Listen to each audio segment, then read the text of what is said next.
नमस्कार दोस्तों, इस वीडियो में आप डीएलएड प्रथम सेमेस्टर के वर्ष 2018 में पूछे गए गणित प्रश्न पत्र का कंप्लीट पेपर सॉल्यूशन देखने जा रहे हैं। अभी तक जितने भी वर्षों में डीएलएड की परीक्षाएं हुई हैं, अगर सभी वर्षों के complete paper solution subject wise detail में देखना चाहते हैं तो इस वीडियो के बाद इस वीडियो का डिस्क्रिप्शन जरूर चेक करिएगा। और अगर आप चैनल पर पहली बार विजिट कर रहे हैं तो इसको सब्सक्राइब करते हुए बेल आइकन को जरूर प्रेस कर लीजिएगा। चलिए दोस्तों, आज के इस महत्वपूर्ण वीडियो को शुरू करते हैं। पहला प्रश्न आप अपने स्क्रीन पर देख पा रहे होंगे, 80 और 90 के बीच में अभाज्य संख्या कौन कौन सी होगी। ठीक है, देखिए पहले विकल्प की बात करें, हमसे पूछा गया अभाज्य संख्या। अभाज्य संख्या कौन सी संख्या होती है? जो केवल स्वयं से विभाजित होती है, किसी अन्य संख्या से ना विभाजित हो, उसे अभाज्य संख्या कहते हैं। 81 की बात करें तो ये 9 से विभाजित हो जाएगा, तो ये अभाज्य संख्या नहीं हो सकता। इसके बाद से देखिए 87 की बात करें तो ये 3 से विभाजित हो जाता है, तो ये भी हमारा अभाज्य संख्या नहीं होगा। 81 भी 3 से आपका 9 से भी और 3 से भी विभाजित हो जाएगा, तो ये भी हमारा अभाज्य संख्या नहीं होगा। लेकिन अगर बात करें 83 की तो ये किसी भी संख्या से विभाजित नहीं होगा। 89 की बात करें तो ये किसी भी संख्या अन्य संख्या से विभाजित नहीं होगा, केवल स्वयं से विभाजित होंगे, इसलिए यही अभाज्य संख्या होगा। ऑप्शन नंबर 4 सटीक जवाब है। अगला प्रश्न पूछा गया था, 90 अंश के कोण को क्या कहते हैं? तो देखिए कोणों के बारे में आप थोड़ा सा जान लीजिए, क्योंकि लगातार इससे प्रश्न पूछे जाते हैं। पहला कोण होता है न्यून कोण, जो कि आपके विकल्प में भी दिया गया है। तो ऐसा कोण जो शून्य से बड़ा हो लेकिन 90 अंश से छोटा होता है, उसे न्यून कोण कहते हैं। तो प्रश्न में हमसे 90 के बराबर पूछा गया है, तो न्यून कोण क्या होता है? ये 90 से छोटे कोण को न्यून कोण कहते हैं, तो ये तो उत्तर होगा नहीं।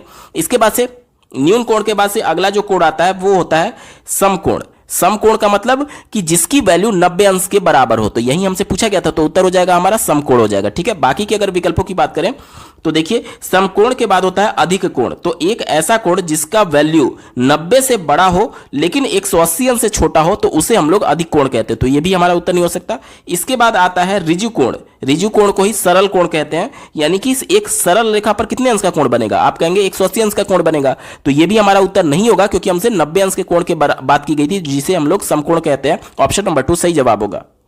अगला प्रश्न पूछा गया था, वृत्त के किन्हीं दो बिंदुओं को मिलाए जाने वाले रेखाखंड को क्या कहते हैं? ठीक है, मान लीजिए ये एक वृत्त है और इस पर दो कोई भी बिंदु है। एक बिंदु मान लीजिए मैं ये ए ले रहा हूं और दूसरा बी ले रहा हूं, तो इन वृत्त के दो बिंदुओं को जब मैं मिला दूंगा तो इसे क्या बोला जाएगा? चलिए, पहला दिया गया परिधि। परिधि क्या होता है? वृत्त के जो परिमाप होता है, जैसे कि आयत का परिमाप आप बोलते हैं, उसी प्रकार से ये भी परिमाप होता है, लेकिन इसका एक स्पेसिफिक नाम है परिधि। यानी कि ये जो एक तरीके से ये वाली जो लाइन जा रही है, ये वाली जो लाइन जा रही है, इसकी लंबाई अगर हम लोग नाप ले तो उसे परिधि बोलेंगे, तो ये तो हमारा उत्तर होगा नहीं। उसके बाद से चाप दिया गया, जैसे मान लीजिए चाप क्या होगा, तो यहां से ये वाली जो लाइन है, ये वाली जो एक तरीके से वक्र वाली लाइन है, ये वाली, ये एक चाप बोला जाएगा, या फिर इसी प्रकार से ये ऊपर वाली एक लाइन को आप चाप बोलेंगे। ठीक है, तो ये भी हमारा उत्तर नहीं होगा।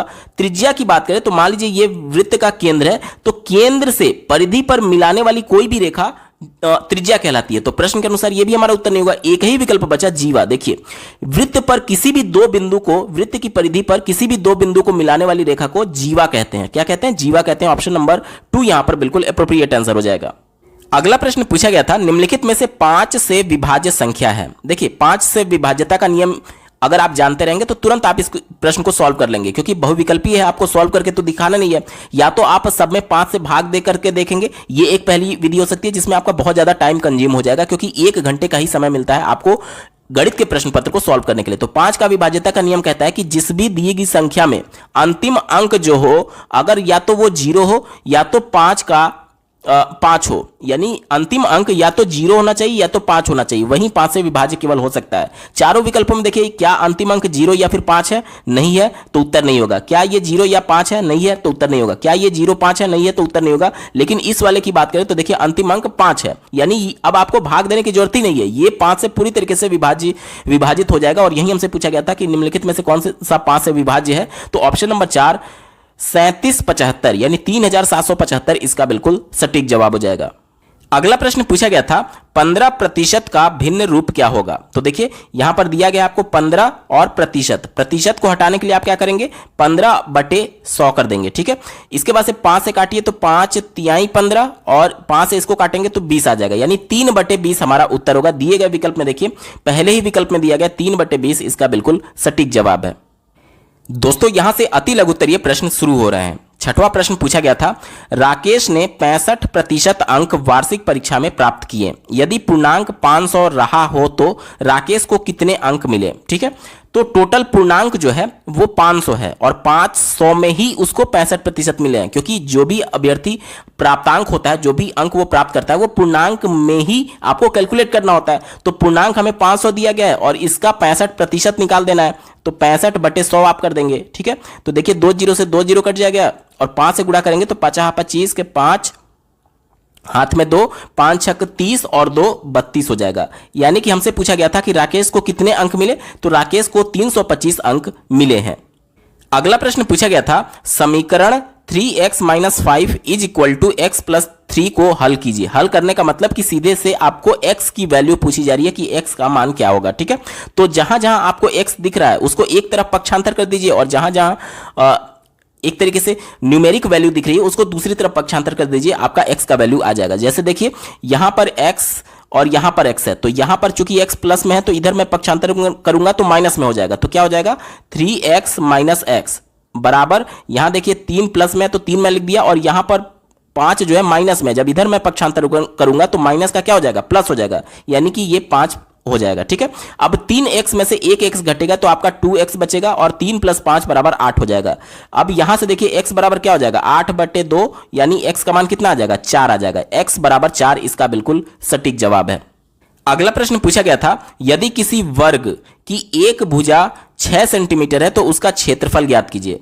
वर्ग का क्षेत्रफल क्या होता है, एरिया = भुजा स्क्वायर होता है और भुजा का मान हमें कितना दिया गया, 6 सेंटीमीटर दिया गया, तो सिंपली आप इसमें रख दीजिए। तो यानी 6 का स्क्वायर बराबर कितना हो जाएगा, 36, और ध्यान दीजिएगा सेंटीमीटर में इसकी भुजा दी गई थी तो इसका क्षेत्रफल कितना हो जाएगा, सेंटीमीटर स्क्वायर हो जाएगा। जब तक आप मात्रक नहीं लिखेंगे तब तक आपका प्रश्न गलत माना जाएगा। ठीक है, तो 1 नंबर का प्रश्न है, एग्जामिनर चाहे तो पूरे नंबर भी काट सकता है अगर आपने इसका मात्रक नहीं लिखा तो। ठीक है, तो उत्तर क्या हो जाएगा, 36 सेंटीमीटर स्क्वायर इसका बिल्कुल सटीक जवाब हो जाएगा। अगला प्रश्न पूछा गया था, x + 5 का होल स्क्वायर का मान ज्ञात करिए। तो इसका मान आप दो तरीके से ज्ञात कर सकते हैं, या तो आप इसको x + 5 और दूसरे ब्रैकेट में x + 5 लिख करके अब यहां पर गुणा कर सकते हैं, या फिर डायरेक्टली आप a + b का होल स्क्वायर का फॉर्मूला लगा दीजिए। तो a + b का होल स्क्वायर बराबर क्या होता है, a² + b² + 2ab। अब a की जगह आपको x रखना है और b की जगह 5 रखना है। तो a की जगह मैं x रख रहा हूं, तो देखिए a की जगह x रखेंगे तो क्या हो जाएगा, x² + b की जगह 5 रखेंगे तो 5 का स्क्वायर यानी कि 25 हो जाएगा, + 2ab। 2 और a की जगह x रखना है और b की जगह 5 रखना है, यानी कि देखिए क्या हो गया, x² + 25 + 10x इसका बिल्कुल सटीक जवाब हो जाएगा, x² + 25 + 10x।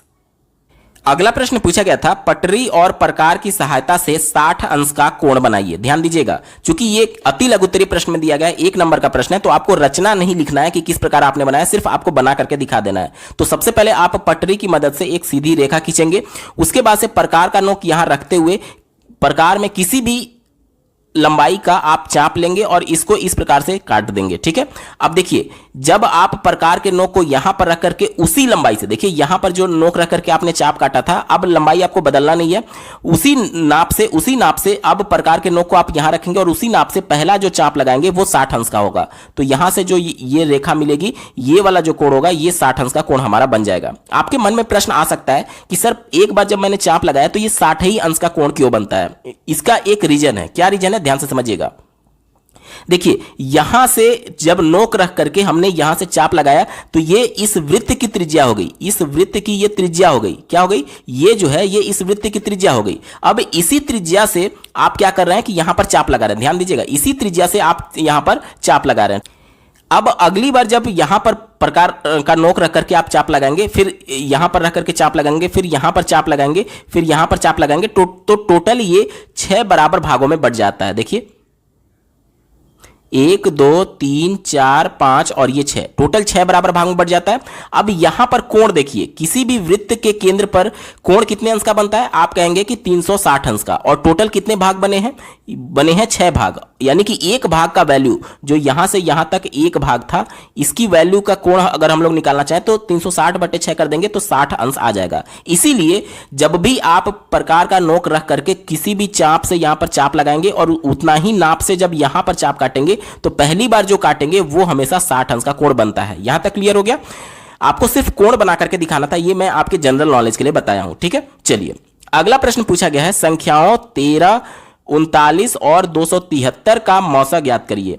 तो इसका मौसा किस प्रकार से ज्ञात करना है आपको नहीं बताया गया है। आप किसी भी विधि का प्रयोग कर सकते हैं, या तो भाग विधि का प्रयोग कर सकते हैं या तो गुणनखंड विधि का भी प्रयोग कर सकते हैं।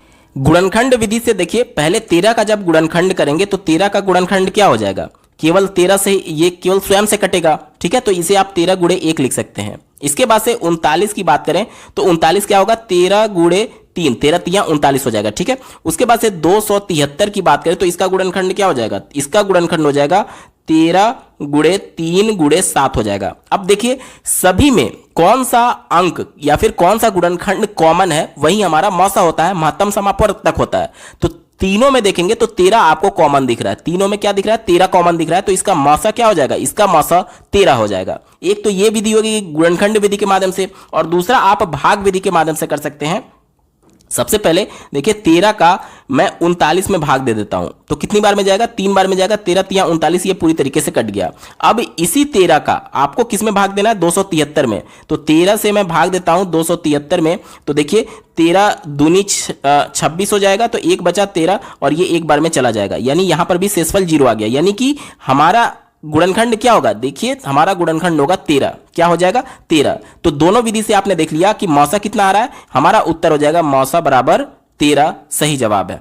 दोस्तों यहां से लघु उत्तरीय प्रश्न शुरू हो रहे हैं, यानी कि 2 नंबर वाले प्रश्न यहां से शुरू हो रहे हैं। पहला प्रश्न इसमें दिया गया है, एक साइकिल 1800 रुपए में बेचने पर 10% की हानि हुई, साइकिल का क्रय मूल्य क्या होगा, यह हमसे पूछा जा रहा है। देखिए 10% की हानि हुई है, कितने में बेचने पर, 1800 में। यह बेचने की वैल्यू है, यानी कि क्या है, विक्रय मूल्य है, और विक्रय मूल्य को क्या बोलते हैं, सेलिंग प्राइस। सेलिंग प्राइस का मान कितना दिया गया है, 1800, और यहां पर हानि प्रतिशत कितना दिया गया है, 10%। ठीक है, यानी कि लॉस परसेंटेज की वैल्यू कितनी दी गई है, 10%। ठीक है, साइकिल का क्रय मूल्य हमसे पूछा जा रहा है, क्रय मूल्य यानी कि कॉस्ट प्राइस हमसे पूछा जा रहा है, कॉस्ट प्राइस क्या होगा। देखिए हानि प्रतिशत क्या होता है, लॉस परसेंट क्या होता है, देखिए यहां पर मैं लिख रहा हूं हानि प्रतिशत बराबर, हानि कैसे होगा, क्रय मूल्य में से, यानी कि सीपी में से, देखिए हानि प्रतिशत कैसे होगा, सीपी में से सेलिंग प्राइस को घटाएंगे और बटे सीपी और गुणे 100 हो जाता है। यहां तक क्लियर।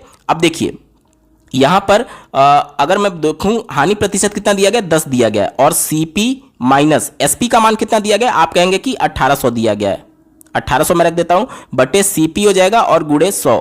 यहां देखिए 1 0 से 1 0 कट जाएगा, सीपी का इधर तिर्यक गुणा कर देंगे तो क्या हो जाएगा सीपी, और देखिए 10 यहां बचा हुआ है, इसका इसमें गुणा करते चलेंगे तो क्या हो जाएगा, ये हो जाएगा 10 सीपी, इसको ब्रैकेट में रखिए नहीं तो आप कंफ्यूज हो जाएंगे, 10 सीपी हो गया, और माइनस यहां पर क्या हो जाएगा 18000 हो जाएगा। ठीक है, यहां तक क्लियर। अब देखिए 18000 इधर माइनस में, इधर कर देंगे तो प्लस में हो जाएगा, और यहां पर देखिए 10 सीपी है और 1 सीपी ये है, तो इधर पक्षांतर करने देंगे तो 10 में से 1 घट जाएगा, तो क्या हो जाएगा 9 सीपी बराबर 18000 आ जाएगा। देखिए 9 सीपी बराबर 18000, तो सीपी बराबर क्या हो जाएगा 18000 बटे 9, यानी कि 2000 सीपी का वैल्यू हो जाएगा। सीपी क्या था, कॉस्ट प्राइस, जिसे हम लोग क्रय मूल्य बोलते हैं। तो हमसे यही पूछा गया था क्रय मूल्य क्या होगा साइकिल का, तो साइकिल का क्रय मूल्य 2000 रुपए होगा। अगला प्रश्न पूछा गया था 500 रुपए का 3 वर्ष का 12% वार्षिक ब्याज की दर से साधारण ब्याज क्या होगा। सिंपल इंटरेस्ट आपसे पूछा जा रहा है। देखिए मूलधन कितना दिया गया है, मूलधन यानी कि पी का मान 500 दिया गया है। ठीक है, उसके बाद से समय कितना दिया गया, देखिए 3 वर्ष के लिए दिया गया, यानी टी का मान कितना दिया गया है 3 वर्ष। ठीक है, और वार्षिक ब्याज की दर यानी कि रेट ऑफ इंटरेस्ट आर बराबर कितना दिया गया है 12% दिया गया। ठीक है, तो हमसे साधारण ब्याज पूछा जा रहा है, यानी कि इंटरेस्ट पूछा जा रहा है। इंटरेस्ट बराबर क्या होता है, मूलधन गुणे दर गुणे समय बटा 100। ठीक है, सबकी वैल्यू दी गई है, आपको सिर्फ पुट कर देना। देखिए पी का मान 500 हो जाएगा, गुणे आर का मान कितना दिया गया 12 दिया गया है, और टी का मान कितना है 3 है, बटे 100 हो जाएगा। 2 0 से 2 0 कट जाएगा, 12 देखिए 12 25 60, और 60 गुणे 3 180, यानी कि इंटरेस्ट यानी कि ब्याज का मान कितना आ जाएगा 180 रुपया। ठीक है, तो हमसे क्या पूछा गया था, साधारण ब्याज ज्ञात कीजिए, तो साधारण ब्याज कितना हो जाएगा 180 रुपया, इसका बिल्कुल सटीक जवाब हो जाएगा। अगला प्रश्न पूछा गया था, यहां पर देखिए एक व्यंजक दिया गया है और इसको सरल करने के लिए बोला जा रहा है। तो सरल करने का मतलब यह है कि जो ब्रैकेट में, इस पूरे ब्रैकेट को ओपन कर दीजिए, यानी अंदर मल्टीप्लाई कर दीजिए और उसके बाद से इसको सिंप्लीफाई कर दीजिए। देखिए सबका मैं अंदर मल्टीप्लाई करते चल रहा हूं। देखिए एक्स का वाई से गुणा करेंगे तो क्या हो जाएगा, एक्स वाई हो जाएगा। फिर एक्स का जेड से गुणा कर देंगे तो क्या हो जाएगा, माइनस का जेड एक्स हो जाएगा। ठीक है, फिर देखिए प्लस y का z से करेंगे तो क्या हो जाएगा, वाई जेड हो जाएगा। फिर उसके बाद से देखिए y का x के साथ करेंगे तो क्या हो जाएगा, माइनस में हो जाएगा एक्स वाई हो जाएगा। यहां तक क्लियर। फिर देखिए z का x के साथ करेंगे तो प्लस का जेड एक्स हो जाएगा। फिर देखिए z का y के साथ करेंगे तो माइनस का वाई जेड हो जाएगा। अब ध्यान से देखिएगा, यहां पर एक्स वाई है प्लस में और यहां पर एक्स वाई है माइनस में, तो प्लस है माइनस है तो दोनों कट जाएंगे। उसके बाद से देखिए यहां पर जेड एक्स माइनस में है, देखिए ये माइनस है और यहां पर जेड देखिए प्लस में है, तो ये भी दोनों आपस में कट जाएंगे। यहां पर देखिए वाई जेड प्लस में है, यहां पर देखिए वाई जेड ये माइनस में है, तो ये भी दोनों आपस में कट जाएंगे। यानी इसकी सभी वैल्यू जो है वो कट जाएंगी और कट करके इसका मान कितना आ जाएगा, जीरो आ जाएगा। तो हमसे पूछा गया था इसको सरल कीजिए, तो इसका सरल करने पर इसका मान कितना आ जाएगा, जीरो इसका सही जवाब हो जाएगा। आपको पूरा प्रोसेस करके दिखाना होगा। अगला प्रश्न पूछा गया था, एक छात्रावास में 50 छात्रों के लिए 40 दिनों की भोजन सामग्री है। यदि छात्रावास में 30 छात्र और आ जाएं तो भोजन सामग्री कितने दिनों में समाप्त हो जाएगी। ठीक है, चलिए पहले छात्रों की संख्या कितनी थी, 50 छात्र थे। ठीक है, तो टोटल कितने दिन खाना चल रहा था, 40 दिन चल रहा था। ठीक है, और अब छात्रों की संख्या कितनी हो गई, देखिए 30 छात्र और बढ़ गए, 30 छात्र और आ गए, तो पहले से छात्रों की संख्या 50 थी, 30 और आ जाएंगे तो टोटल कितना हो जाएगा, 80 हो जाएगा। अब 80 होने के बाद कितने दिन खाना चलेगा, कितने दिन में समाप्त हो जाएगा, ये हमसे पूछा जा रहा है। तो मैं मान ले रहा हूं कि x दिन में समाप्त हो जाएगा। यहां तक क्लियर। अब देखिए 40 से इसको काट देंगे तो 2 बार में जाएगा और 2 से इसको काट देंगे तो 25 बार में जाएगा। यानी x की वैल्यू कितनी आ जाएगी, x की वैल्यू 25 आ जाएगी। यानी हमसे यही पूछा गया था कि अगर 30 छात्र और आ जाते हैं तो भोजन सामग्री कितने दिनों में समाप्त हो जाएगा, तो टोटल ये 25 दिनों में समाप्त हो जाएगा। अगला प्रश्न पूछा गया था, एक आयताकार गत्ते का क्षेत्रफल 117 वर्ग सेंटीमीटर दिया गया है। इसकी लंबाई हमें 13 सेंटीमीटर दी गई है, तो इसकी चौड़ाई क्या होगा ये पूछा जा रहा है। ठीक है, आयताकार गत्ता है तो आयताकार गत्ते का क्षेत्रफल क्या हो जाएगा, एरिया इज इक्वल टू लंबाई गुणे चौड़ाई हो जाएगा। ठीक है, एरिया कितना दिया गया है, 117 दिया गया है और लंबाई कितना दिया गया है, 13 दिया गया है और चौड़ाई यानी b की वैल्यू हमें निकालना है। तो b बराबर क्या हो जाएगा, आप कहेंगे कि 117 में 13 से भाग दे दीजिए, तो कितनी बार में जाएगा, 9 बार में जाएगा। 13 9 117 होता है। ठीक है, यानी इसकी चौड़ाई कितनी हो जाएगी, इसकी चौड़ाई हो जाएगी b का मान 9 सेंटीमीटर। इसका बिल्कुल सटीक जवाब हो जाएगा। अगला प्रश्न पूछा गया था, एक रेलगाड़ी जिसकी लंबाई 270 मीटर है एक खंबे को 9 सेकंड में पार कर लेती है। उसकी चाल किलोमीटर प्रति घंटे में बताइए। ध्यान दीजिएगा, किलोमीटर प्रति घंटे में पूछा गया और यहां पे मात्रक मीटर और सेकंड में दिया गया। ठीक है, चलिए देखिए मान लीजिए ये एक रेलगाड़ी है, ये जा रही है और यहां पर कोई एक खंबा है, तो खंबा तो बिल्कुल इसकी लंबाई की अगर बात करें, देखिए खंबा की जो लंबाई होगी, क्योंकि ट्रेन इस डायरेक्शन में जा रही है तो लंबाई भी हमें इसी डायरेक्शन में देखना है, तो इसकी लंबाई, खंबे की लंबाई कितनी हो जाएगी, बिल्कुल जीरो हो जाएगी इस ट्रेन के सापेक्ष। ठीक है, तो इसकी लंबाई हम लोग जीरो मान करके चलेंगे। तो यहां पर जो ट्रेन की एक्चुअल लंबाई है जो कि 270 मीटर है, इस खंबे को पार करने में अपने कुल लंबाई के बराबर ही वो दूरी तय करेगी। देखिए मान लीजिए ये गाड़ी का इंजन है, तो यहां पर गाड़ी का इंजन जब पहली बार इस खंबे को क्रॉस करेगा तो ये पूरा खंबा क्रॉस नहीं माना जाएगा। जब तक इसका अंतिम डिब्बा इस खंबे को क्रॉस करके यहां तक नहीं पहुंच जाता है तब तक ये खंबा पार नहीं माना जाएगा। यानी कि इस खंबे को पार करने में टोटल ट्रेन कितनी दूरी चली, इतनी ही तो चली जितना उसका लंबाई था। यानी कि कुल चली गई दूरी हमारा कितना हो जाएगा, 270 मीटर हो जाएगा कुल चली गई दूरी। ठीक है, तो दूरी हमें कितना मिल गया, 270 मीटर। इसके बाद से समय कितना दिया गया है, समय दिया गया है हमें 9 सेकंड। तो आपने सूत्र पढ़ा होगा, चाल हमसे पूछा गया है, तो चाल बराबर क्या होता है, चाल बराबर होता है दूरी बटा समय। ठीक है, दूरी हमें कितना दिया गया, 270 दिया गया, 270 मीटर में दिया गया था, तो इसको किलोमीटर में बदलने के लिए 1 किलोमीटर में 1000 मीटर होता है, तो 1000 से भाग दे देंगे, बटे समय 9 सेकंड है, तो सेकंड को घंटे में बदलने के लिए पहले 60 से भाग देंगे तो मिनट में बदला और फिर 60 से भाग देंगे तो घंटे में बदला। ठीक है, तो अब देखिए इससे अगर हम लोग काट दें तो 1 0 से 1 0 ये कट जाएगा। ठीक है, उसके बाद से देखिए ये इसका ऊपर में गुणा हो जाता है और इसका यहां पर गुणा हो जाता है, तो क्या हो जाएगा, देखिए 27 केवल बचेगा। अब गुणे 60 डिवाइडेड बाई ये हो जाएगा आपका 100 और गुणे 9, तो 9 से काटेंगे तो 9 त्रिक 27 हो जाएगा। उसके बाद देखिए 1 0 से ये कट जाएगा, 1 0 से ये कट जाएगा। अब देखिए ऊपर केवल 3 बचा है, यहां पर 6 बचा है और यहां पर 6 बचा है, तो कितना हो जाएगा 6 त्रिक 18 और 18 गुणे 6, तो देखिए 6 अठे 48 के 8 हाथ में 4, 6 और 4 10, 108 किलोमीटर प्रति घंटा, 108 किलोमीटर प्रति घंटा इस ट्रेन की चाल हो जाएगी। उत्तर हो जाएगा 108 किलोमीटर प्रति घंटा।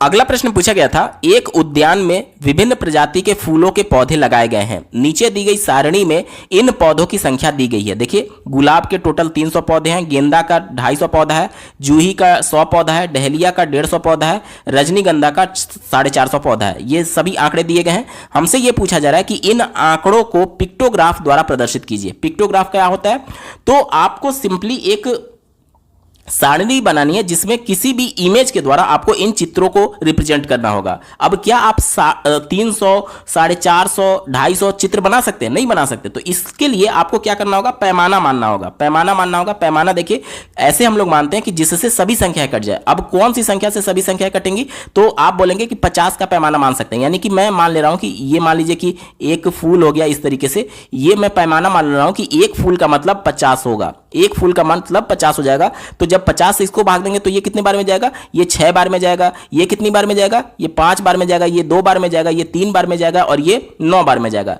यानी कि अब गुलाब के हमें 6 केवल इस प्रकार के सिंबल बनाने होंगे, गेंदा के हमें 5 सिंबल बनाने होंगे, जूही के हमें 2 सिंबल बनाने होंगे, डहलिया के 3 सिंबल बनाने होंगे और रजनीगंधा के टोटल 9 सिंबल बनाने होंगे। ठीक है, चलिए अब इसको कैसे रिप्रेजेंट करते हैं। देखिए यहां पर आपको इस प्रकार से सारणी बना लेनी है। ठीक है, इस प्रकार से आप सारणी बना लेंगे और यहां पर देखिए पहला जो था हमारा क्या था, गुलाब था, तो मैं यहां पर देखिए लिख रहा हूं गुलाब।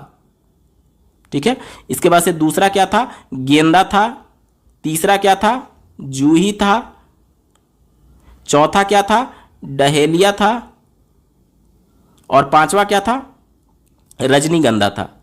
ठीक है, तो टोटल इस प्रकार से आप बना लेंगे। अब देखिए गुलाब का कितना था, गुलाब 300 में 50 से भाग दिया था तो 6 आया था। यानी कि गुलाब का हमें कितना बनाना है, गुलाब का 6 फूल बनाना है। तो 1 2 3 4 5 और ये 6 हो जाएगा। ठीक है, इसी प्रकार से गेंदा 250 टोटल फूल थे, 50 से भाग हमने दिया था तो 5 बार में गया था। यानी कि गेंदे का हमें 5 फूल बनाना है। तो देखिए 1 2 3 4 और ये 5। ठीक है, इसी प्रकार से जूही के 100 फूल थे तो 50 से हमने भाग दिया तो 2 बार में गया था, तो जूही के 2 फूल हम लोग बना देंगे ऐसे 1 2।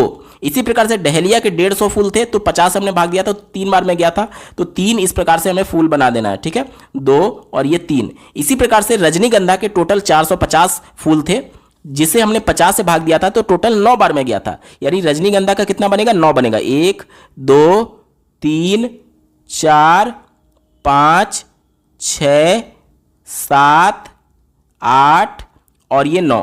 आप कहेंगे कि सर क्या सिंबल ये जरूरी है ऐसा मानना, आप कुछ भी सिंबल मान सकते हैं, उसी सिंबल को आपको रिप्रेजेंट करके दिखाना होगा इस ग्राफ में। ठीक है, तो ये पूरा पेपर सॉल्व हो चुका है। दोस्तों आपको ये वीडियो कैसा लगा कमेंट के माध्यम से जरूर बताइएगा, क्योंकि आपका एक कमेंट मुझे मोटिवेट करेगा ऐसे ही महत्वपूर्ण वीडियो लाने के संदर्भ में। अगर आप प्रीवियस ईयर डीएलएड के सभी वर्षों के सभी सब्जेक्ट के कंप्लीट पेपर सॉल्यूशन को डिटेल में देखना चाहते हैं तो इस वीडियो के बाद इस वीडियो का डिस्क्रिप्शन जरूर चेक करिएगा। और अगर आप चैनल पर पहली बार विजिट करें तो इसको सब्सक्राइब करते हुए बेल आइकन को प्रेस कर लीजिएगा। इस वीडियो को देखने के लिए आपका बहुत बहुत धन्यवाद। भगवान करे आपका दिन शुभ हो।